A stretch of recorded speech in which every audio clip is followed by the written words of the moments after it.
معاویہ رضی اللہ تعالیٰ عنہ جن کو اللہ رب العزت نے یہ سعادت دی کہ وہ نبی کے رشتہ دار ہیں. حضرت معاویہ کی بہن ام حبیبہ نبی کی بیوی ہیں، وہ نبی کے سالے لگے، نبی ان کے جو ہے وہ بہنوئی لگے. اور پھر نسب دیکھو تو حضرت آپ صلی اللہ علیہ وسلم کا نسب محمد بن عبداللہ بن عبد المطلب بن عبد المناف،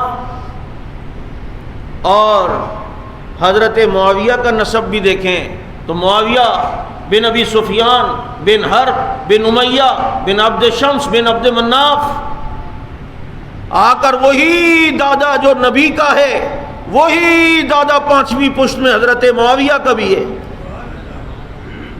نانا کی طرف سے دیکھو تو ہند بنت ابتوا بن ربیعہ بن عبد شمس بن عبد مناف. والد کی طرف سے دیکھو تو نسب جا کے نبی سے ملتا ہے، اور معاویہ کے والدہ کی طرف سے دیکھو تو نسب جا کے پھر بھی رسول اللہ کے دادا سے ملتا ہے.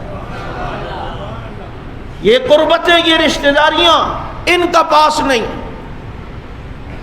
ایمان لائے اور پھر آپ صلی اللہ علیہ وسلم نے اتنا اعتماد کیا کہ قرآن جیسی عظیم کتاب کی کتابت کے لیے جہاں میرے پیغمبر نے اور صحابہ کا انتخاب فرمایا، وہیں حضرت معاویہ کا انتخاب بھی فرمایا.